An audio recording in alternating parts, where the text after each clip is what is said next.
Greetings, everyone. Today we're going to talk about setting personal and professional goals. But first, we really need to jump into what are personal and professional goals. So, one thing they absolutely have to do is encourage your growth and development of your employees.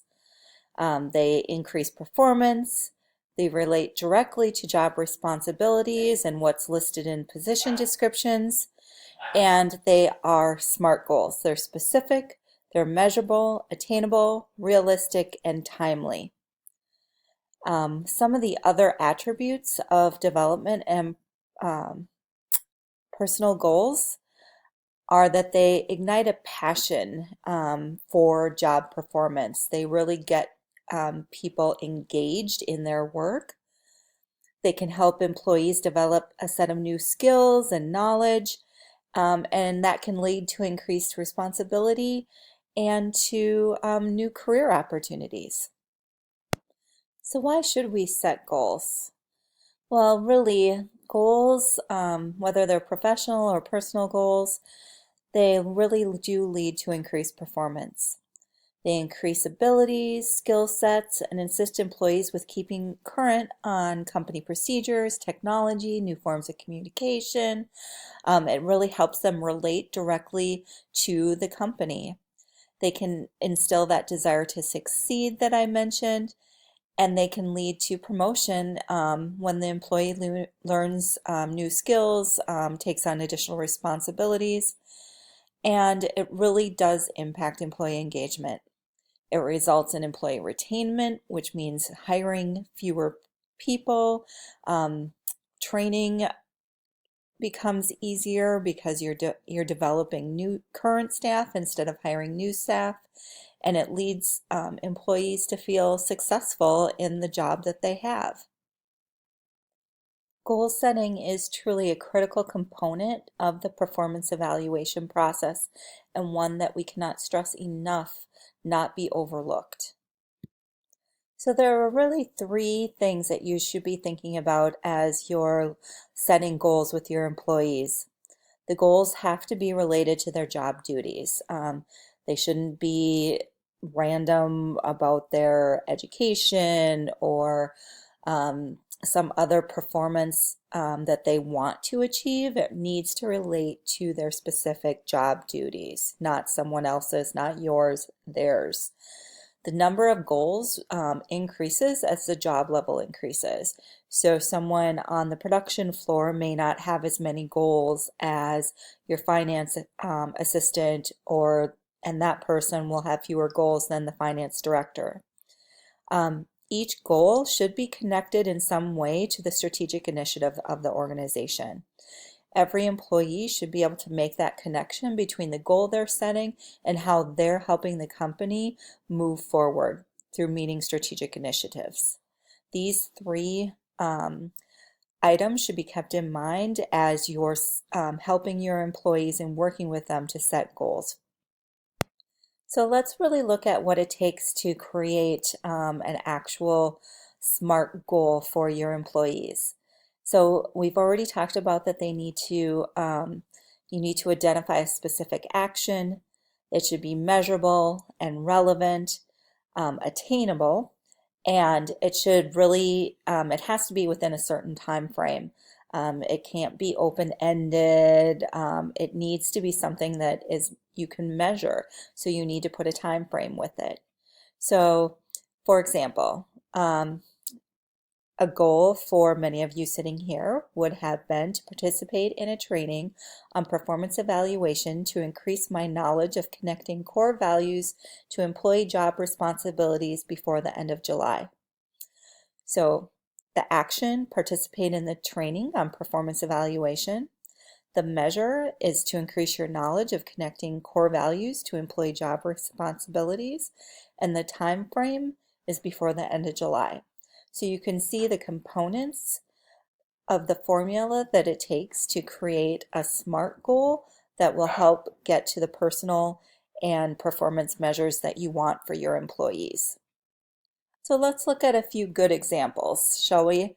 Let me just read these to you, and you can pick out those that action, the measures, and the time frame in each one.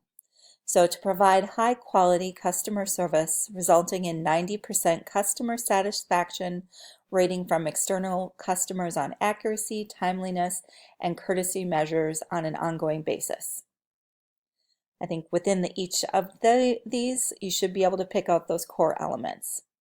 So each month, time, reconcile the department financial reports by the 15th of every month with no increase in reconciliation errors.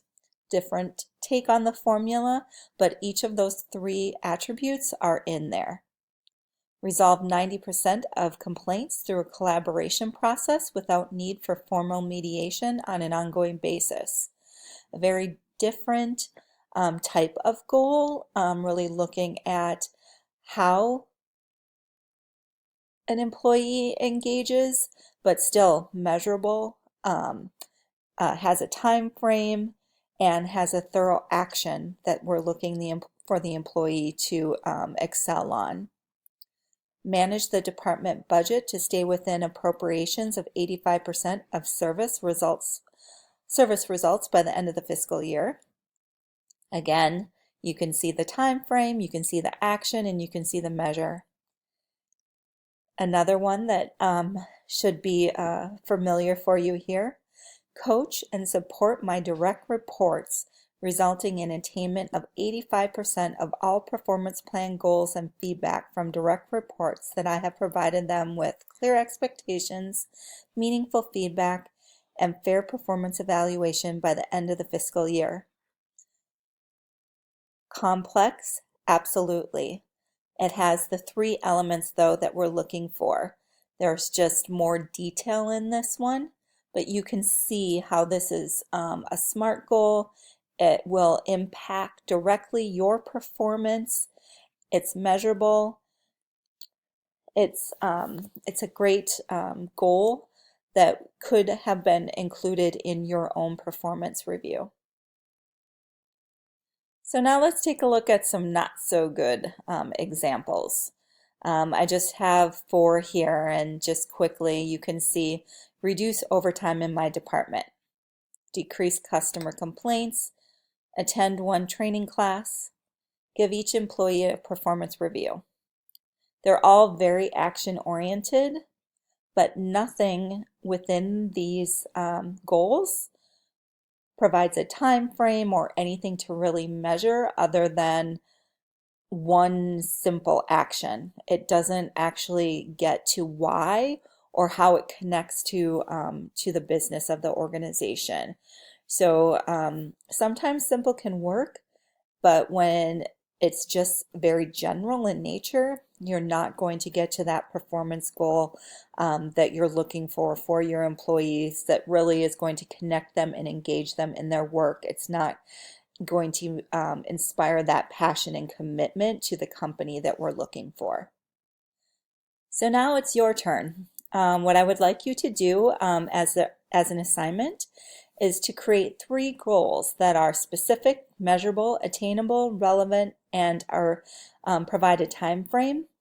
And you can really look at using that formula that we talked about, the action, and then in order to, and insert your result or measure, and by the time frame. So using kind of the sentence structure I provided below, I really want you to come up with ones that are specific to your own job, that you could include in your next performance evaluation, obviously after consulting with your own supervisor. But really use this formula and think about what goals are going to help you meet the company's strategic initiatives that fit within the SMART goals that we've been talking about. So after you've created your 3 goals, I want you to post them on the discussion board and then respond to at least 2 of your classmates and give them some feedback about the goals that they've created for themselves.